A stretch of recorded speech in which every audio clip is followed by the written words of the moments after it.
Hello అండి. YS Jaganmohan Reddy గారు భయపెట్టినా, బతిమాలినా, చివరికి తన సొంత బాబాయిని రాయబారాలకు పంపినా, ఎన్ని రకాలుగా ప్రయోగించొచ్చో అన్ని రకాలు ప్రయోగించిన తర్వాత కూడా, జగన్మోహన్ రెడ్డి గారు తనకు అన్యాయం చేశారు అనేటువంటి కోపంతోనో, లేదు తన రాజకీయ భవిష్యత్తుని నిర్ణయించుకోవాలనే ఉద్దేశంతోనో జాతీయ పార్టీగా ఉన్న కాంగ్రెస్‌లో చేరాలి అని షర్మిల గారు ఫైనల్‌గా నిర్ణయం తీసుకున్న తర్వాత రేపు జాయిన్ అవుతున్న తర్వాత, ఇక గత్యంతరం లేక దీన్ని ఎలాగైనా సింపతి రాజకీయాలకు తెరతీయాలి.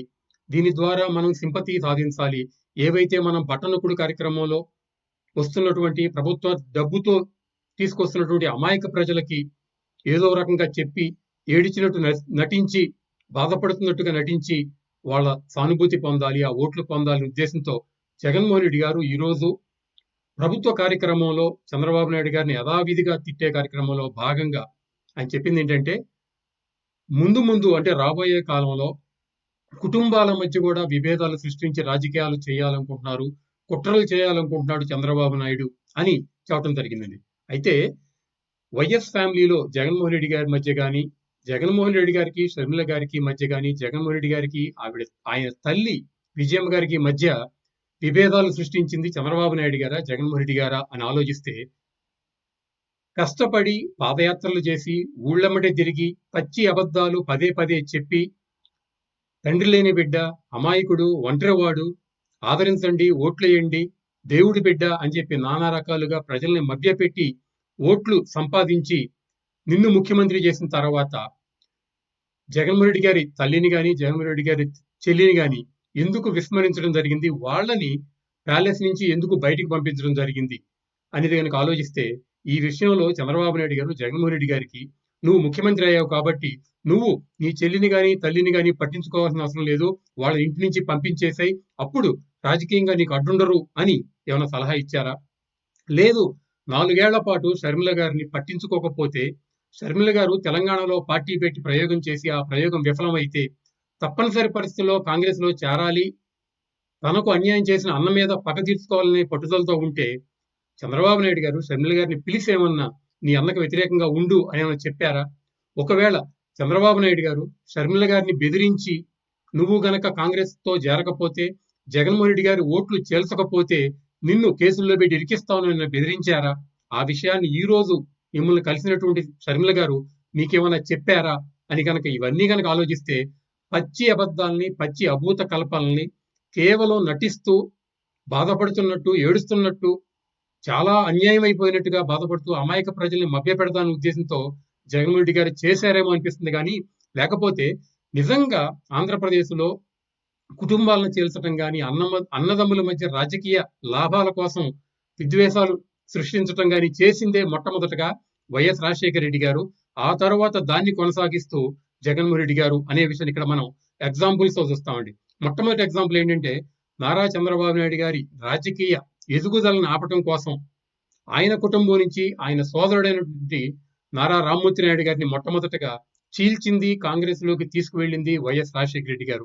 అది కుటుంబాలను చీల్చడం అంటే, కుటుంబాలు చీలికకు ప్రస్థానం అక్కడి నుంచే అక్కడే నాంది పడిందనేది మనం ఇక్కడ గుర్తుపెట్టుకోవాలండి. ఆ తర్వాత జగన్మోహన్ రెడ్డి గారు తన తండ్రి దోవలో నడుస్తూ ఇంకా ఎంతమందిని చేశారనేది ఒకసారి చూద్దామండి. మీరు ఈ చూస్తే గనక ఈ ఫోటోలో ఉంది చింతకాయల సన్యాసి పాత్రుడు అంటే చింతకాయల అయ్యన్న పాత్రుడు గారి సోదరుడండి. ఈయన్ని 2019 ఎన్నికలకు ముందు జగన్మోహన్ రెడ్డి గారు తన పార్టీలో చేర్చుకోవడం జరిగింది కండవా కప్పి. అదేవిధంగా ఈయన దేవినేని ఉమామహేశ్వరరావు గారి తమ్ముడు దేవినేని చంద్రశేఖర్. ఈయన కూడా ఎన్నికలకు ముందు జగన్మోహన్ రెడ్డి గారు తన పార్టీలో చేర్చుకున్నాడు. అదేవిధంగా ఇంకో పక్కన ఉన్నటువంటి ఎవరైతే వసంత కృష్ణప్రసాద్ గారు ఉన్నారో ఈయన ఎమ్మెల్యే అయిన తర్వాత తనకి తన తండ్రికి మధ్య కూడా జగన్మోహన్ రెడ్డి గారి వలన విభేదాలు వచ్చినాయి అంటే అన్నదమ్ముల మధ్య కాదు తండ్రి కొడుకుల మధ్య కూడా విభేదాలు పెట్టి తన రాజకీయ లబ్ధిని పొందినటువంటి నాయకుడు జగన్మోహన్ రెడ్డి గారు అని ఇక్కడ మనకు అర్థమవుతుందండి. అదేవిధంగా ఏదైతే ఈ ఫోటో చూస్తే కనుక బుద్ధా వెంకన్న గారు ఎవరైతే ఈ రోజున జగన్మోహన్ రెడ్డి గారిని చీల్చి చెండాడుతున్నారో రాజకీయంగా బీసీ వర్గానికి చెందినటువంటి గట్టి నాయకుడు ఆయన్ని ఇబ్బందులు పెడదాము, ఆయన్ని నిరుత్సాహపడదాం ఉద్దేశంతో ఆయన తమ్ముడు బుద్ధా నాగేశ్వరరావు గారిని జగన్మోహన్ రెడ్డి గారు ముఖ్యమంత్రి అయిన తర్వాత పార్టీలోకి తీసుకోవడం జరిగిందండి. అదేవిధంగా సోమిరెడ్డి చంద్రమోహన్ రెడ్డి గారి తమ్ముడు సోమిరెడ్డి సుధాకర్ రెడ్డి గారిని ఇదే విధంగా జగన్మోహన్ రెడ్డి గారు పార్టీలోకి ఆహ్వానించడం జరిగింది. మరి ఇవన్నీ గమనిస్తే 2019కి ముందు రాజశేఖర రెడ్డి గారు చంద్రబాబు నాయుడు గారి తమ్ముణ్ణి ఫ్యామిలీ నుంచి దూరం చేసి పార్టీలో చేర్చుకుని అన్నదమ్ముల మధ్య విభేదం సృష్టిస్తే 2019 ఎన్నికలకి జగన్మోహన్ రెడ్డి గారు రాష్ట్రంలో నలుమూలల అనేక మంది రాజకీయ నాయకుల కుటుంబాల్లోని సభ్యుల్ని విడదీసి తన పార్టీలోకి తెచ్చుకుని అప్పటి వరకు అన్యోన్యంగా ఉన్న అన్నదమ్ముల మధ్య విభేదాలు సృష్టించి కుటుంబాల్లో కలహాలు సృష్టించిందే జగన్మోహన్ రెడ్డి గారు. మరి ఈ రోజు జగన్మోహన్ రెడ్డి గారు చెప్తున్నట్టు చంద్రబాబు నాయుడు గారు ఇలా అన్నదమ్ముల్ని విడదీశారా? లేదు రాజకీయాల్లోనూ వంశాల పరంగా బద్ధ వైరులు ఉన్నటువంటి వాళ్ళని కూడా కలిపి ఒకే వేదిక మీద తీసుకొచ్చారని కనుక ఆలోచిస్తే ఇది రాజుల నాటి కాలం నుంచి విభేదాలు ఉన్నటువంటి అశోక గజపతిరాజు గారు అలాగే సుజయ కృష్ణ రంగారావు గారు వీళ్ళిద్దరినీ కలిపి ఒకే వేదిక మీద ఒకే పార్టీ జెండా కిందకి తీసుకొచ్చింది కూడా చంద్రబాబు నాయుడు గారు.